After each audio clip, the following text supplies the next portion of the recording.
शांति। बाबा की रोज हमें सुंदर गाइडेंस मिल रही है और संपूर्ण बनना हमारा लक्ष्य है। याद हो आपको कल की बात? बाबा जब हमारे मन के महान विचार देखते हैं तो कैसा लगता है उसे? बहुत आनंदित होते हैं। जब हम दिल से संकल्प करते हैं हम आप जैसे बनेंगे ही, तो बाबा की मदद भी मिलने लगती है। रोज रोज गाइड करते हुए बाबा हमारी कमजोरियों को समाप्त कराते हैं, हमें नई संकल्प की दृष्टि देते हैं, नए संकल्प, ताकि हमारे संकल्प तेजी से बदलते चलें और जो उन चीज़ों को फॉलो कर लेते हैं, अपने संकल्पों को बदलते रहते हैं, वो बहुत आगे निकल जाते हैं। कल की मुरली में भी ऐसे ही फिर से हमें जगाने वाली बहुत सारी बातें थी। ड्रिल कौन सी बताई बाबा ने? निराकारी और फरिश्ता, दोनों बाबाओं की बात बता दी। हम दोनों का अभ्यास इस तरह करेंगे, यहाँ भी करेंगे। थोड़ा सा आप सुन लें एक लाइन में। अपने को निराकार आत्मा देखेंगे और फिर जैसे फिल्मों में सीन दिखाते हैं, एक चीज लोप हो गई, उसकी जगह दूसरी आ गई। देह लोप हुआ, इसकी जगह लाइट का शरीर आ गया, हम बन गए फरिश्ते। थोड़ी थोड़ी ये ड्रिल, थोड़ी थोड़ी। तो इन सब से क्या फायदा होगा? हमारे संकल्प एकाग्र होते जाएंगे। एकाग्रता जो संसार का बहुत बड़ा टॉपिक है, बहुत बड़ा, और जिसकी आजकल तो बहुत कमी पड़ गई है दुनिया में। ब्राह्मणों में भी बहुत जो नए आते हैं, सबका एक प्रश्न तो होता ही है, व्यर्थ बहुत चलते हैं, मन एकाग्र नहीं होता है, क्या करें? बाबा ने बहुत अच्छी विधियां बताई हैं, उसमें निराकार आत्मा होना बहुत सुंदर विधि है। इसको हम अपनी अच्छी प्रैक्टिस में लाएंगे, अच्छी प्रैक्टिस, ताकि हमारी एकाग्रता भी बढ़ती जाए। और इस सब से क्या होता है कि बाहरी दुनिया का इफेक्ट हम पे नहीं होता और बाहरी दुनिया के आकर्षण भी नहीं होते।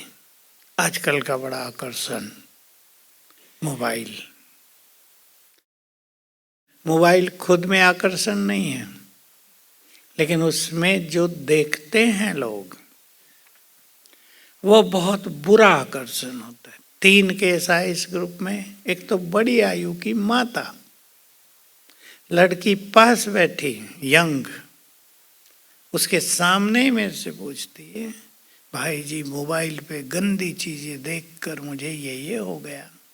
मैंने कहा तुम तो ना बोलो, तुम्हारी लड़की बोलती तो मैं कुछ सुनता भी, तुम नहीं बोलो, बचो इससे। कितनी विकृतियां आ गई उसके मन में। मैं हैरान था कि इतनी बड़ी आयु इसकी, 55 साल होगी, कैसे मोबाइल ने इसके जीवन को विकृत कर दिया। 2 युवक आए, दोनों मोबाइल देख देख के, गंदगी देख देख के कहाँ तक पहुंच गए? अब सुसाइड करने के अलावा कुछ नहीं बचा जिंदगी में। नींद तो आती नहीं। तो देखो, इस गंदगी से बचाता है हमें निराकारी स्वरूप। उसमें सब समा जाता है और आत्मा उसमें इतनी आनंदित होती है कि ये गंदगी देखने की इच्छा ही नहीं होगी। होगे भी तो हम देखेंगे नहीं। इससे स्वयं को बचाना है। तो मैं आत्मा निराकार, फिर मेरा फरिश्ता स्वरूप। और जो फरिश्ते की दूसरी डेफिनेशन बाबा ने दी, कर्म करते हुए, बोलो, डबल लाइट। डबल लाइट के दो अर्थ होते हैं, हमने पहले भी इसकी चर्चा की है, और बाबा ने अव्यक्त बाबा ने बहुत पहले कभी ये बात सुनाई थी, बहुत 50 साल पहले सुनाई होगी। डबल लाइट का डबल मीनिंग, मैं आत्मा लाइट और शरीर भी लाइट का एक मीनिंग। फरिश्ता माना मैं आत्मा लाइट, देखेंगे अपने स्वरूप को, और देह भी लाइट का, क्योंकि शरीर के अंदर एनर्जी का बॉडी, प्रकाश का बॉडी सदा ही रहता ही है।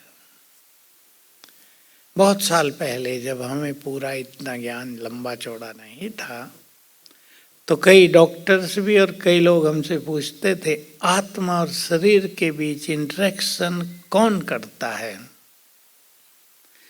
दोनों का संबंध कौन स्थापित रखता है सदैव। फिर धीरे धीरे समझ में आया कि ये सूक्ष्म शरीर इस शरीर में निरंतर फैला ही हुआ है। संकल्प किया हमने और उसकी लाइट, उसकी एनर्जी बॉडी में फैलने लगी और शरीर का निर्माण हो गया। जैसे जिसके विचार वैसा उसका सूक्ष्म शरीर। तो मैं आत्मा लाइट, शरीर भी लाइट का, दोनों प्रैक्टिस करेंगे हम। और दूसरा मीनिंग, मैं आत्मा लाइट और मन लाइट, हल्का, जो कल बाबा ने ध्यान दिलाया, कर्मों में हल्के, बोझ नहीं, जिम्मेदारी का बोझ नहीं, परेशानियों का बोझ नहीं, कामकाज का बोझ नहीं, जैसे एक्ट कर रहे हैं हल्के बिल्कुल। और अपनी एक्टिंग में इसी चीज पे ध्यान कि हम बहुत हल्के हैं, एक्ट तो कर रहे हैं पर बहुत हल्के हैं। इससे हमारा फरिश्ता स्वरूप बढ़ता जाएगा, क्योंकि जितने हल्के होंगे क्या फायदा होगा राजगोपाल भाई, हल्के होंगे, मन की शक्तियां बढ़ती जाएंगी। जो कर्मों में मन विचलित होता है, कहीं भारी होता है, उससे हम बचे रहेंगे। और सबको बहुत ध्यान रखना है, पास्ट का प्रेशर दिमाग पे नहीं रहे।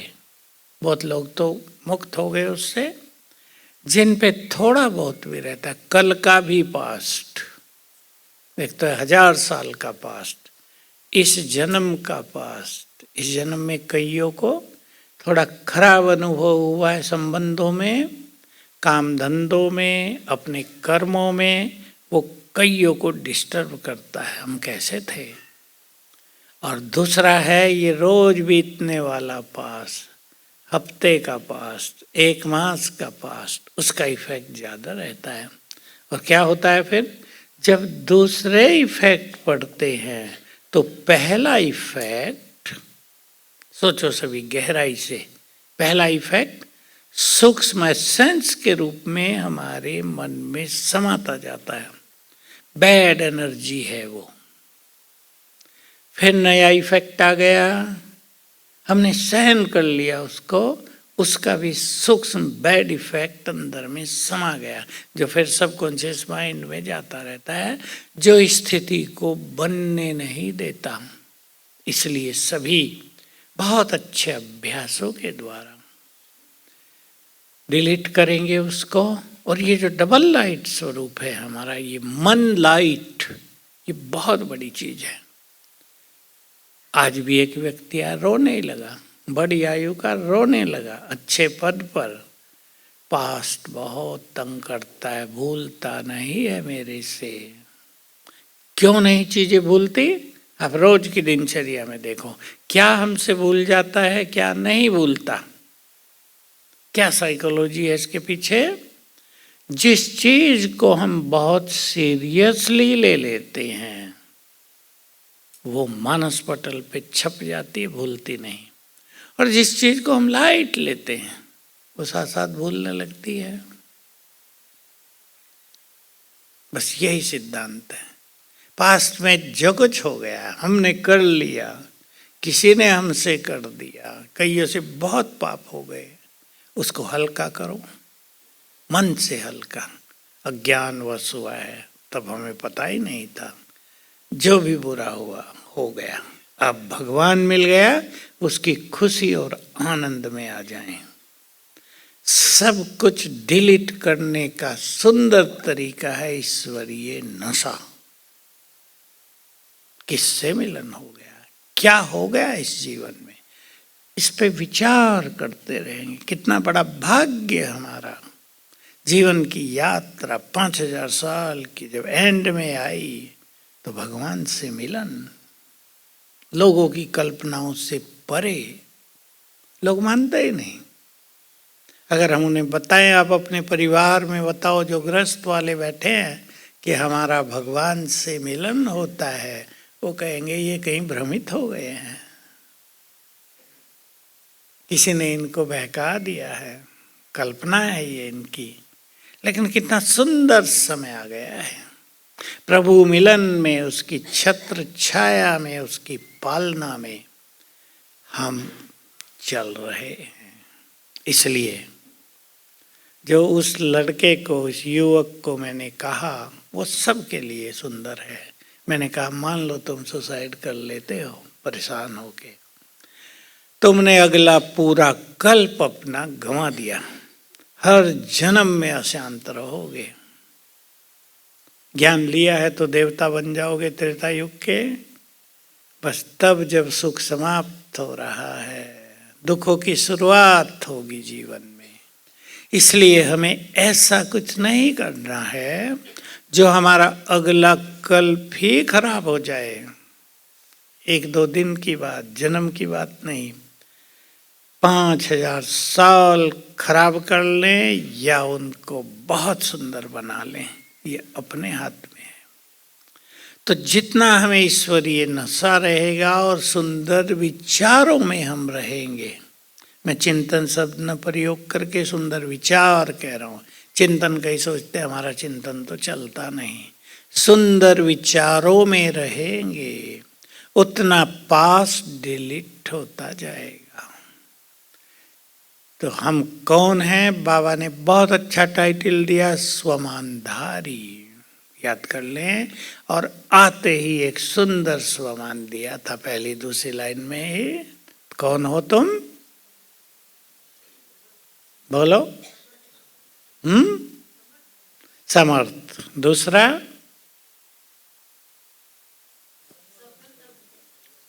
वो किसी ने नोट नहीं किया होगा, ये सब बाद के स्वमान थे। तुम हो बाप के सिर के ताज। नया स्वमान लिख लो सदा के लिए। यानी बहुत प्यार करता है वो हमारा।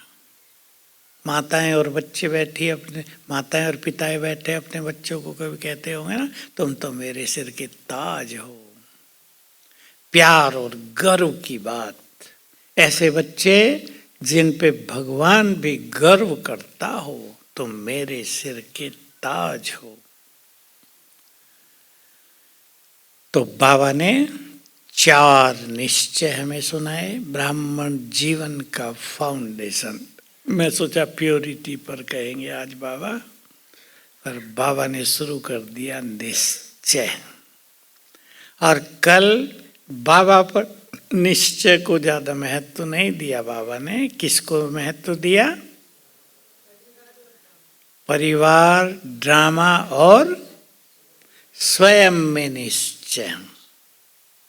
तीनों ही सुंदर और बड़ी चीजें हैं। परिवार में हमें रोज रहना है सबके साथ, चाहे आपका लौकिक परिवार ही क्यों ना हो। अगर उसमें डिस्टरबेंस है तो ज्ञान योग 0। बाबा ने बहुत अच्छी बात कही, नोट कर लें जिन्होंने न की हो। परिवार में पास माना सब जगह पास, संगठन में पास माना सब जगह पास। अब ये कला है। बहुत लोग कहते हैं सबसे कठिन काम है ये, कठिन है? पहले इस पे चर्चा कर लेते। कठिन है प्रीति बहन? नहीं, आपके लिए थोड़ा ही कठिन है। कठिन को सहज करना है, पहली सुंदर धारणा। हमें ये नहीं सोचना है कि सब हमारे अनुसार ही काम करें। सबसे बड़ा संकल्प ये होता है बड़ों को, जैसा हम चाहते हैं वैसा सब करें। घर में माताओं को भी कईयों को ये संकल्प होता है, भाइयों को होता है। होगा ये? बोलो भाई लोग, बोलो होगा? बच्चे वही करें जो बाप चाहता है, होगा? हम सबसे होता है? हम वही करते हैं जो भगवान चाहता है? बोलो, नहीं होता है। तो हम अपने को थोड़ा हल्का करें।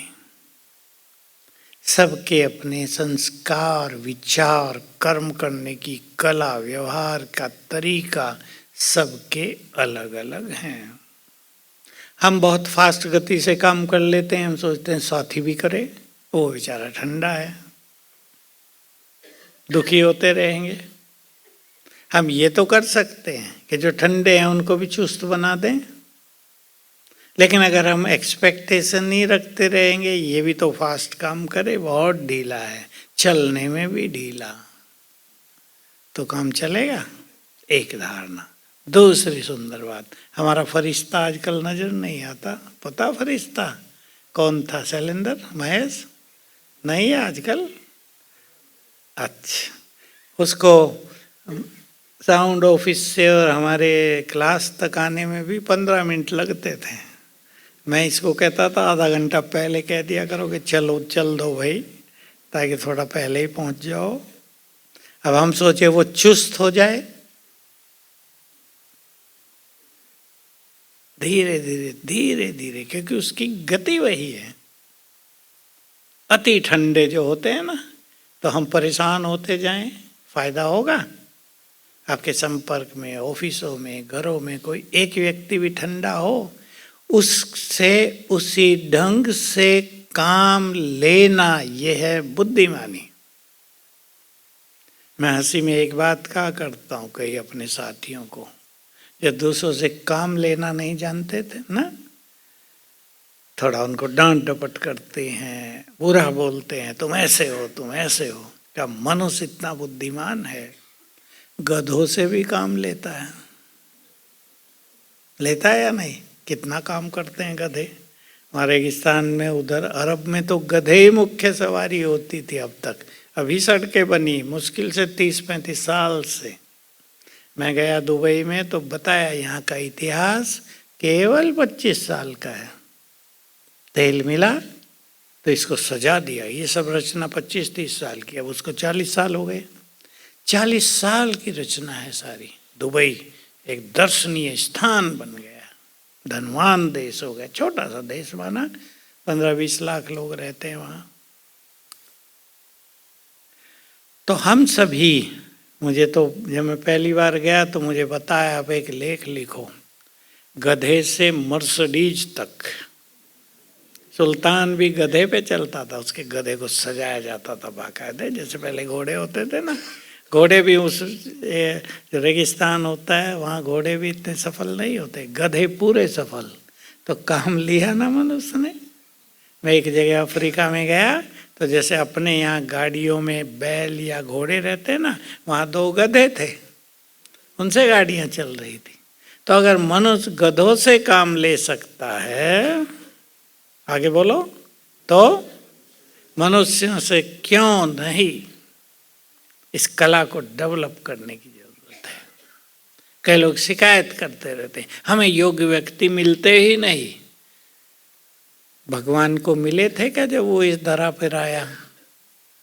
पहली बार परम धाम से सिंध में उतरा या बनारस में उतरा होगा, मिले थे उसके काम के लोग? एक ब्रह्मा जी काम के मिले थे, ये है मेरे काम का।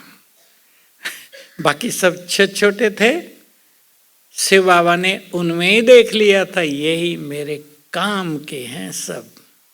डेवलप कराया, उनकी बुद्धि को, उनके संस्कारों को, उनकी योग्यताओं को। तो हम योग्य व्यक्ति ढूंढें या जो हमारे पास है उनको योग्य बनाएं, सोच लेना है सभी को।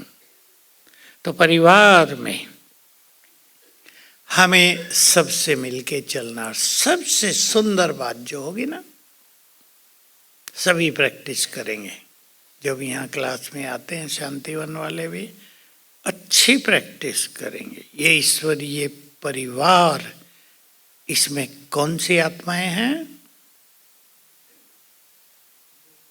बोलो नायब। ये सब इष्ट देव देवियों का परिवार है, महान आत्माओं का परिवार है, जो संसार की सबसे पुण्य आत्माएं हैं उनका परिवार है। इसी परिवार में कोई बहुत बहुत पवित्र आत्माएं भी हैं, हीरो एक्टर भी हैं सृष्टि के। हमें कौन मिले ये हमारी बात है, पर ये महान आत्माओं का परिवार है। ये दृष्टि क्या करेगी?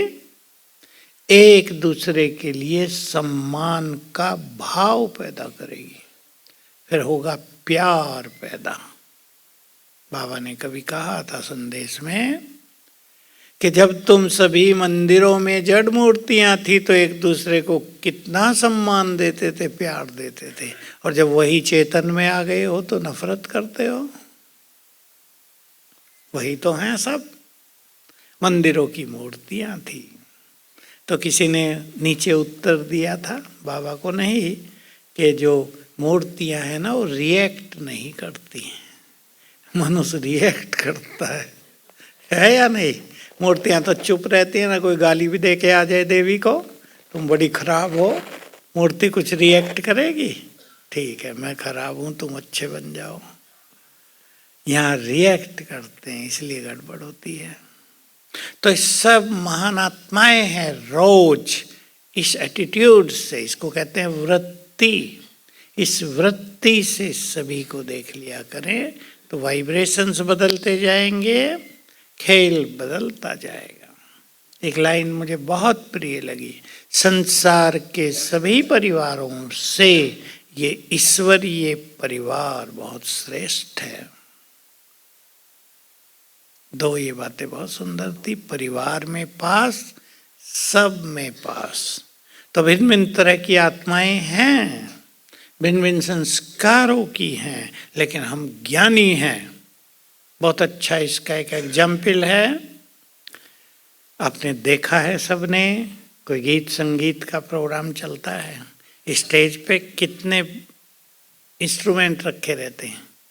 एक हारमोनियम बजा रहा है, एक गिटार बजा रहा है, कोई वायलिन बजा रहा है, तबले बजा रहे हैं, ढोलक वाले भी हैं, अलग अलग है, लेकिन सबका मिलके क्या बन जाता है?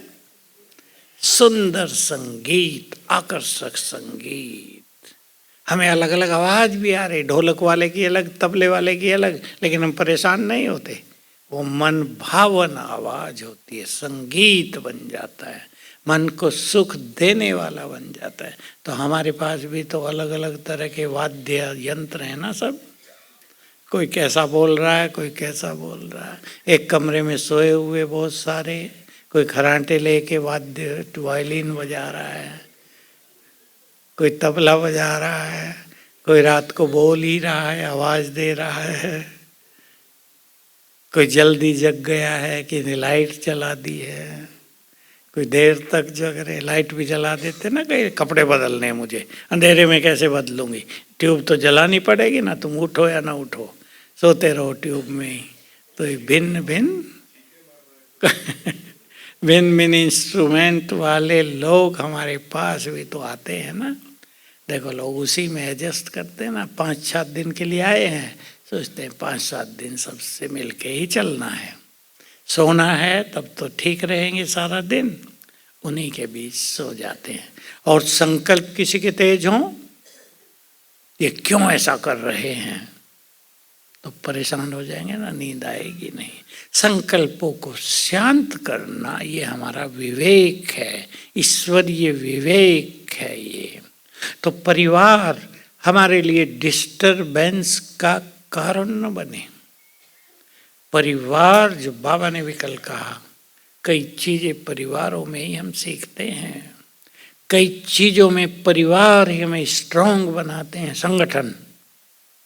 इसलिए शास्त्रों में एक मान्यता है कि जो ब्रह्मचर्य का पालन करते हैं उन्हें अलग अकेले नहीं रहना चाहिए। कभी कोई भी माया आती है, हमारा संगठन हमारी सेफ्टी का साधन भी है। और फिर हमें तो विश्व का कल्याण करना है, सेवाएं करनी है, तो हम अकेले तो नहीं करेंगे, हमें संगठित होके ही करना पड़ता है। संगठन में दूसरों के अवगुणों से भी हम गुण सीख लें, और अगर किसी के संस्कार ऐसे वैसे हैं, कहीं झुक कर चलना सीख लें, कहीं हम निरंकारी बनना सीख लें। संगठन में हम देखें इस व्यक्ति का अहम संगठन को डिस्टर्ब करता है, हम शिक्षा ले लें। हमें अहम से मुक्त होना है। हम ये नहीं सोचेंगे ये व्यक्ति बड़ा अहंकारी है, इसके साथ नहीं रहेंगे, उसके साथ ही रहना है। हमें चैलेंज स्वीकार कर लें। कल था ना, माया भिन्न भिन्न तरह के चैलेंज लेकर आती है, क्योंकि तुमने माया को जीतने का चैलेंज किया है। हम तो देखते थे, हम लोग जहाँ से हैं नेटिव पे, वहाँ दंगल बहुत होते हैं, कुश्तियाँ। तो सब बच्चे स्कूल के बाद पहुँच जाते थे देखने। तो चैलेंज करता है, कोई भी कुश्ती लड़े मेरे से शहरों में। तो जब चैलेंज वो करता है तो दूसरा व्यक्ति चैलेंज स्वीकार करके आता है, फुल फोर्स से कुश्ती में भाग लेता है। हमने माया को चैलेंज किया तो माया भी भिन्न भिन्न चैलेंजेस लाती है। एक क्रोधी व्यक्ति के साथ आपको रहना पड़ रहा है। कई लोग पलायन करते हैं, भागते हैं, इसके साथ हम नहीं रहेंगे। दूसरे के पास भेजा, वहाँ उसका भी बाप मिल गया, यहाँ भी हम नहीं रहेंगे। जब मैं संभालता था बहुत चीज़ें ज्ञान सरोवर में, ये केस आते थे, नए नए लोग समर्पित हुए 200, यहाँ मुझे नहीं रहना, मेरी ड्यूटी बदलो। फिर तीसरे के पास भेजा, ये भी खराब है। मैंने कहा अब घर की राह लो। और जो व्यक्ति ऐसा कर गए, पहले के साथ ही अच्छा नहीं है, पर मुझे इसी के साथ एडजस्ट करके खुद को अच्छा बनाना है और अपनी अच्छाइयों से उसको भी बदल देना है। मैं एक लक्ष्य दिया करता था ज्ञान सरोवर में, अगर तुम्हारा बॉस, तुम्हारा इंचार्ज खराब हो, डल बुद्धि हो, मैं सीधा बोलता था वो डल हेडेड है, लेकिन तुम्हारा इंचार्ज बन गया कैसे भी, अब उसके साथ तुम्हें रहना है, सीखो कैसे रहोगे, तो तुम्हारी अपनी योग्यताएं बढ़ेंगी। अगर तुम पलायन करते रहे, भागते रहे हर जगह से, तो तुम्हारी योग्यताएं नहीं बढ़ेंगी, तुम कमजोर रह जाओगे और तुम सोचोगे मुझे ऐसे ऐसों का साथ मिले तो मेरी उन्नति हो, और वो कभी मिलेगा नहीं, क्योंकि बदलना अपने को होता है। और ध्यान से सुन लेंगे, अब इस संगठन में जो अपनी कमजोरियों को जान लेता है वही बुद्धिमान है। जो अपनी कमजोरियों को न जान के दूसरों की कमजोरियों को जानता है वो बुद्धिमान नहीं है। अपनी कमजोरियों को जानकर उनका निवारण कर देना, ऐसे वैसे के साथ रहें, अपनी सहनशीलता को बढ़ा देना, और किसी के साथ रहें अपने को शक्तिशाली बना देना। एडजस्टिंग पावर, मैनेजिंग पावर, जिसके साथ रहें उसके साथ अच्छा रहें, और हमारे व्यवहार को देख के वो भी बदलने लगे, सीखने लगे। छोटे बड़ों को सिखा सकते हैं अपने व्यवहार से। कई बार बड़ों में ईगो होता है, हम ठीक हैं, इसको ऐसे चलना चाहिए, लेकिन आप इतने स्वीट और नम्र बन जाएं कि बड़े भी स्वीट बन जाएं देख के। पिछली मुरली की वो बात याद करेंगे, जिनके पास 3 धारणाएं नहीं हैं। कौन से? निमित्त भाव, बोलो अब तो याद आ गया, निर्माण चित्त और निर्मल वाणी। सेवाओं में उनका 5% ही जमा होता है। तो जो मैंपन से सेवा कर रहे हैं उनका केवल 5% जमा हो रहा, हमारा 0 है। 5% बाबा ने कह दिया इज्जत रखने के लिए, 0।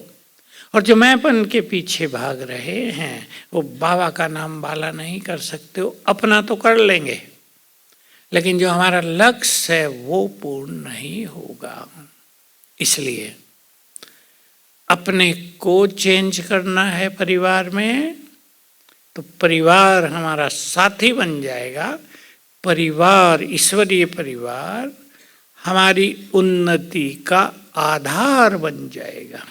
क्योंकि बहुतों को हम देखते हैं अपने साथियों के कारण ही वो अच्छी स्थिति नहीं बना पा रहे हैं। कहीं 2 ही रहते हैं और दोनों आपस में लड़ते हैं, जीवन खराब। त्याग करके आ गए, समर्पित हो गए, बहन या भाई बहुत ऊंचे उमंगों से आए थे, आपस में टकराव होने लगा, जीवन निष्क्रिय, विषैला, परेशानियों से भरा हुआ।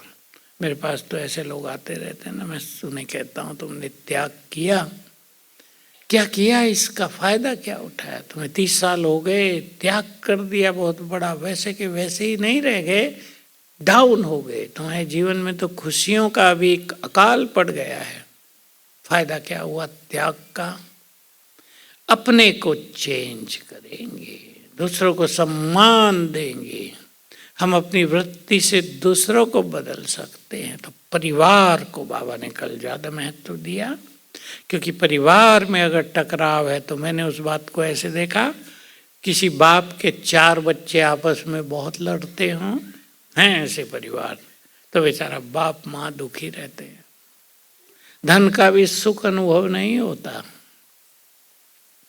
भगवान के बच्चे आपस में लड़ते हों, उसके सुखों में तो कमी नहीं पड़ेगी, पर लड़ने वाले के सुख समाप्त हो जाएंगे।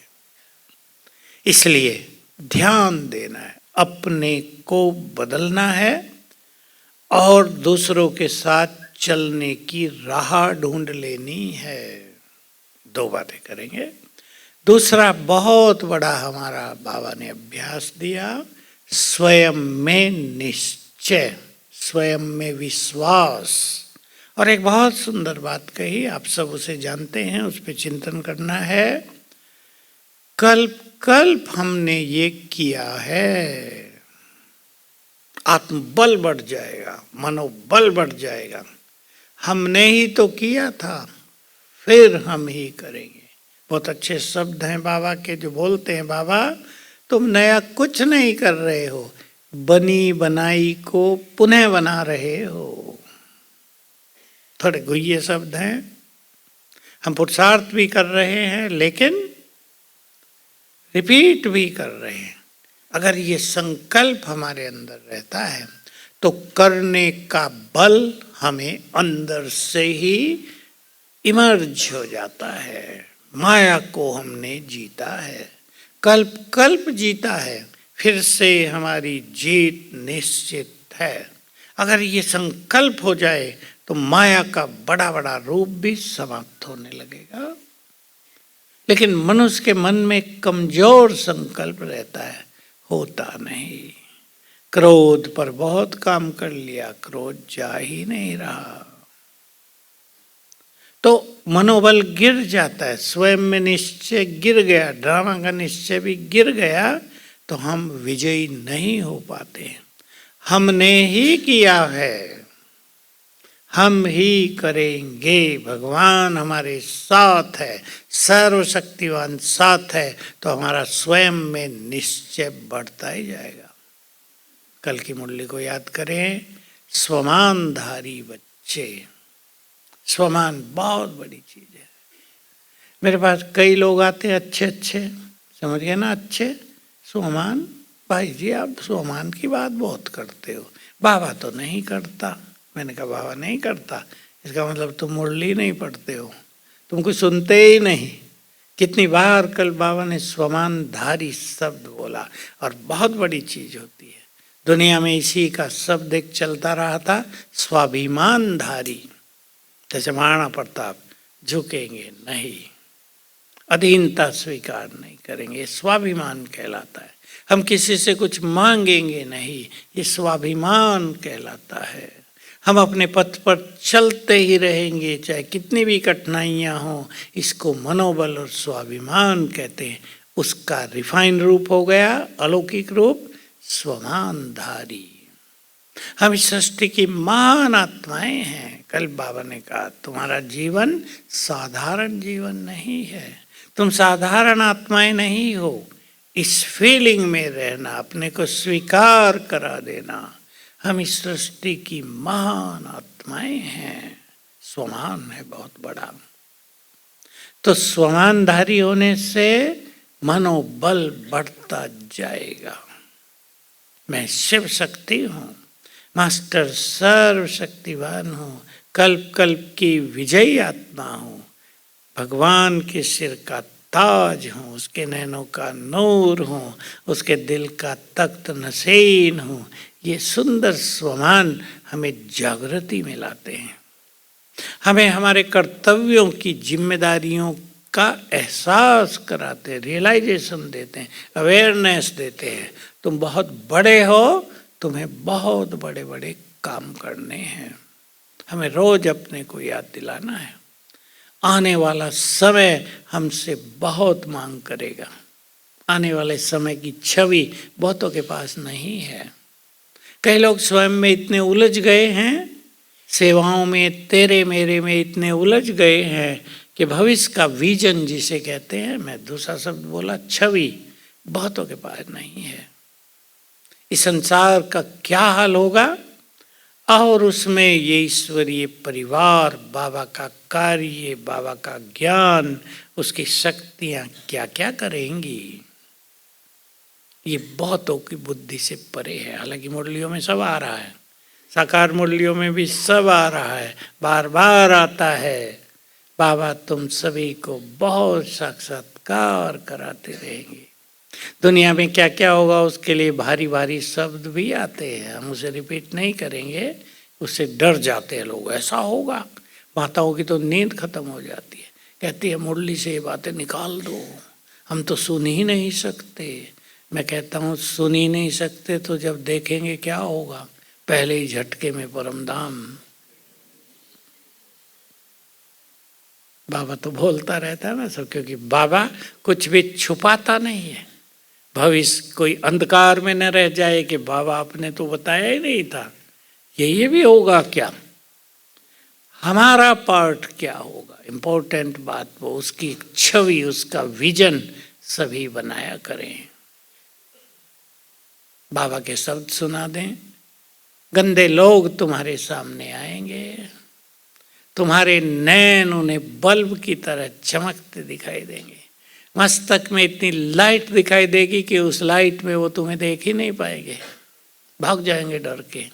किसी को बाबा महाकाली का रूप दिखा देगा, कहेंगे भागो मरे हम तो, ये तो खा जाएंगी हमें। ये खूब खेल चलने वाला है। सुने हैं ना ये सब बातें, साकार मुरलियों की बातें हैं।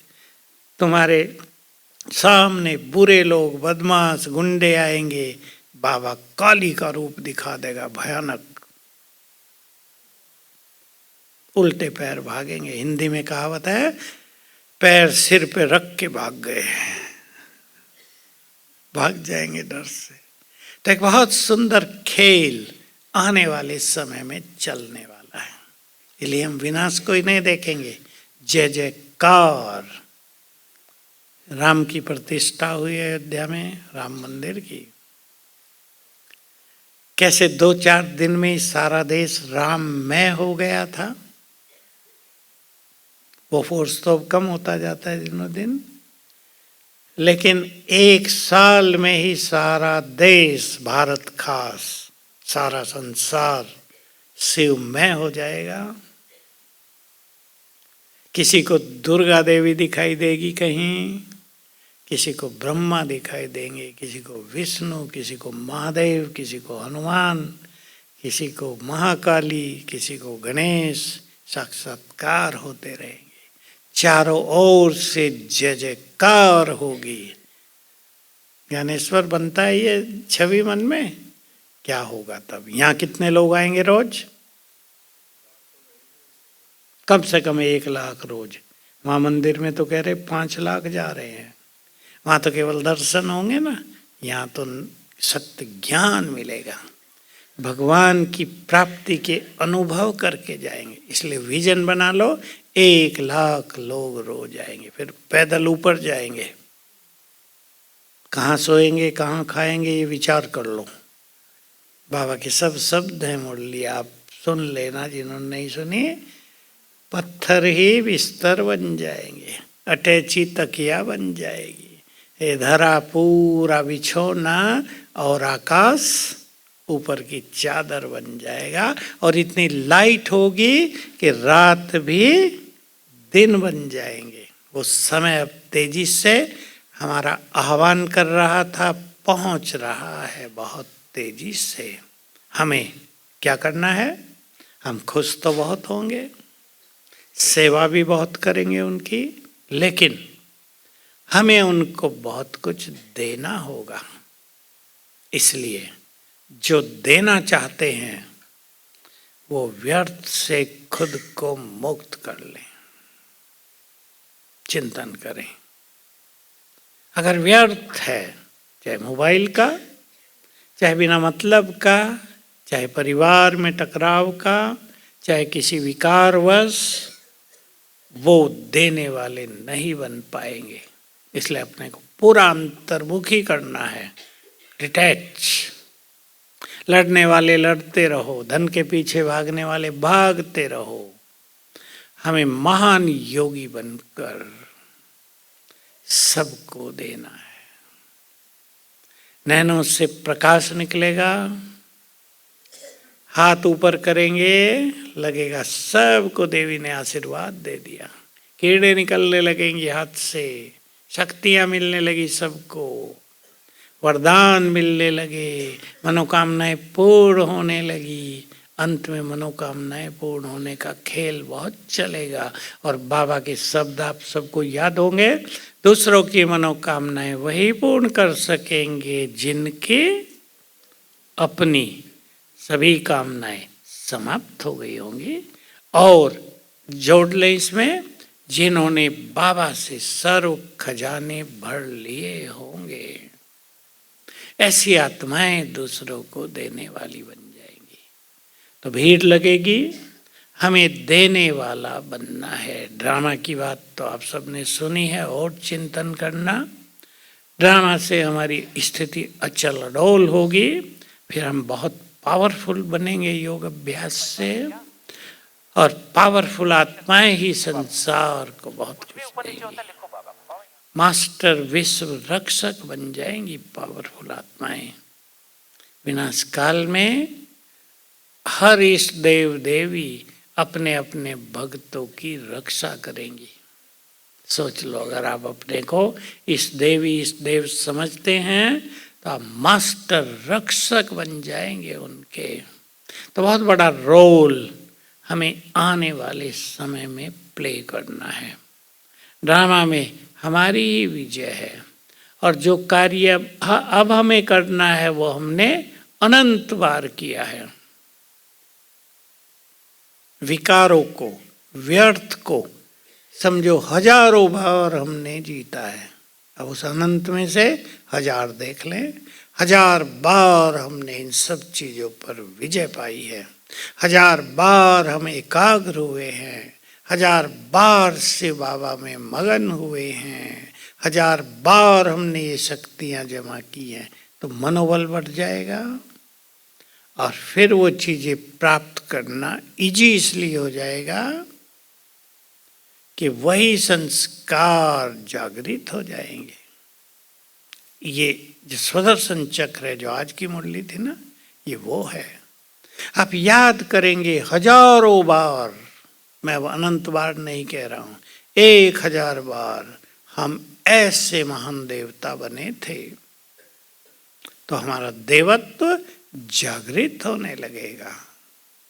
ये इन संकल्पों का लाभ होगा, और हमारे पुरुषार्थ की रफ्तार बहुत सरल हो जाएगी। तो ये जो बाबा ने निश्चय बताए, बाबा मेरा, मैं बाबा का, इससे क्या फीलिंग होती है? अधिकार की। इस पर अलग मुरलियां बहुत चल चुकी हैं। कल बाबा उसको हल्का करके दूसरी बात कह रहे थे, पर वो हल्की चीज तो नहीं है ना। भगवान पर अधिकार, उसके सर्व खजानों पर अधिकार, ये सब बहुत खेल चलेगा। टाइम हो गया क्या? हमारी सामने की घड़ी, अच्छा 5 मिनट लेट है। चलो अब हम चिंतन करना इन पर, और हर मुरली से कोई 2-3 बातें अलग से नोट करके रख लेना। निराकार और फरिश्ता।